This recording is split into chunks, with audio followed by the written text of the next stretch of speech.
some noise for Orange Juice in a Blunt. Whoreson, the story of a ghetto pimp.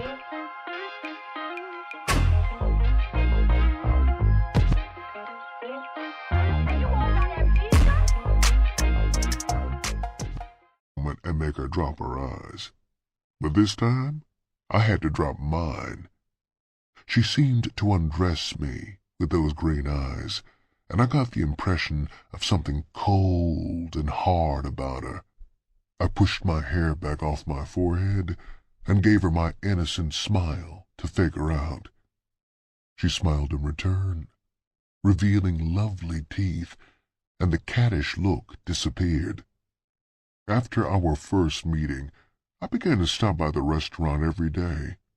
I knew that Fatima liked me, even though there was a 10-year difference in our ages. One afternoon, I found her sitting at a table by herself, dressed in her street clothes. This was the first time I had seen her without her white uniform. The green dress clung to her body. It was cut low in the front, and I could see the roundness of her breasts. My breath caught in my throat, and I could feel my blood rushing to my head. Desire for this woman had become an obsession. I wanted to possess her completely.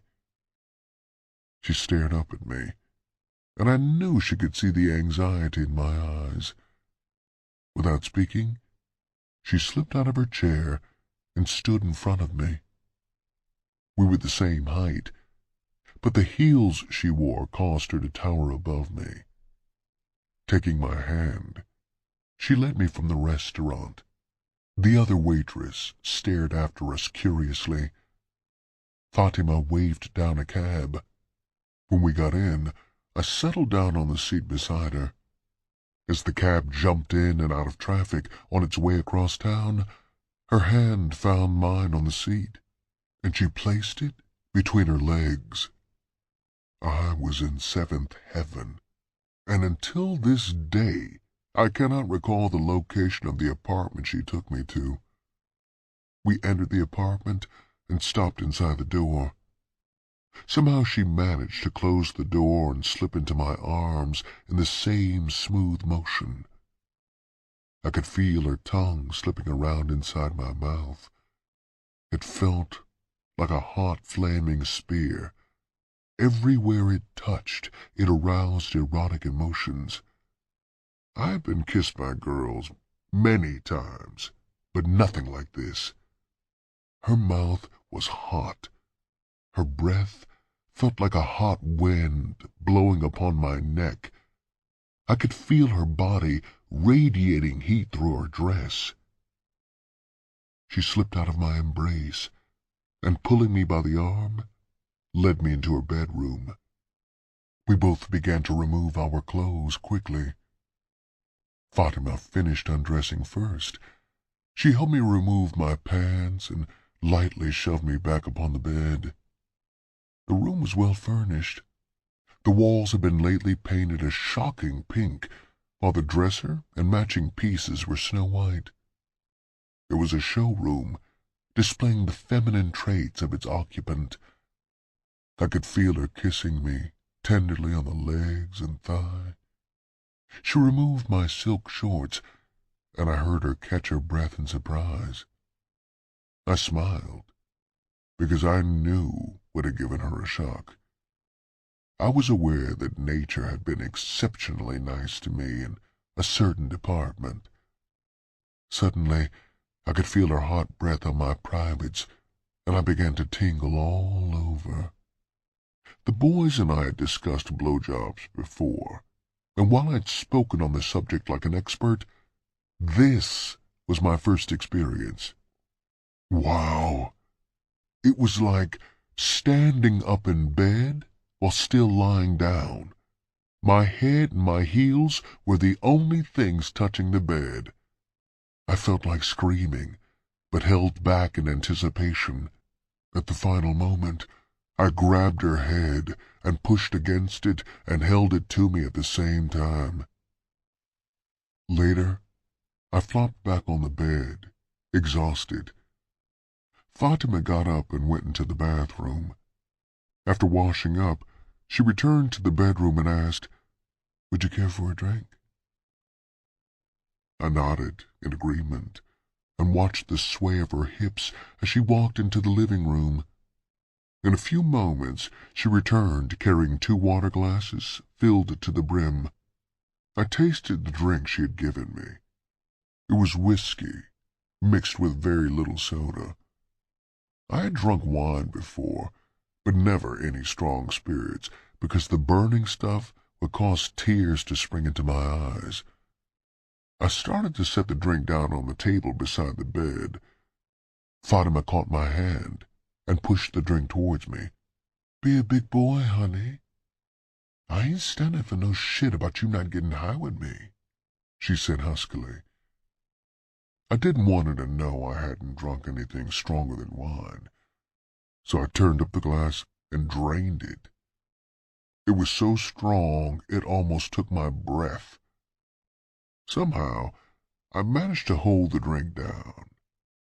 Fatima emptied her glass, then lay beside me, and we kissed for a while. Suddenly, she got back up and went to refill the glasses.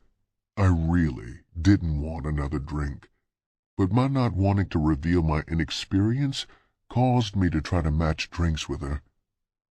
Sitting cross-legged on the bed, Fatima began to shake out some white powder onto a magazine. I watched her in dread. I had never snorted drugs before, but I knew them when I saw them. Removing a book of matches from the table, she tore off a strip from the back cover. Taking the strip and putting a crimp in the middle, she used it like a shovel to scoop up some of the white drug. Holding one nostril, she put the powder into the other one and snorted. The powder disappeared as if by magic. She refilled the quill and pushed it towards me. I turned my head sideways and sat up on the side of the bed. "Don't be afraid, honey. It's only a little cocaine," she whispered, her laughter following, low and husky. I trembled with an unknown fear. I could hear Jesse's warning roar in my head. Don't ever take any drug other than reefer. The small amount Fatima had taken didn't seem to disturb her much, so I tried a little bit. The more I snorted, the higher I became.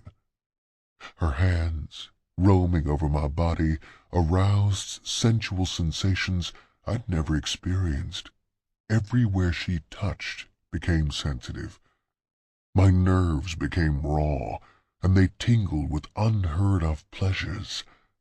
I lay back upon the bed as my keen sensibilities blazed with passion. I felt one of her legs rest upon my chest. In moments, I became aware of my neck being caught in a lengthwise grip between her thighs. She began to thrust her hips with a steady force until the continuous pressure produced a light discharge that seemed to spray my face. Anger and hate twisted inside my gut as the notion ran through my mind that she had made a freak out of me. Pushing her aside, I ran into the bathroom and washed my face thoroughly. I stuck my head under the spigot in the bathtub and rinsed my mouth out. I could hear Fatima standing in the doorway laughing.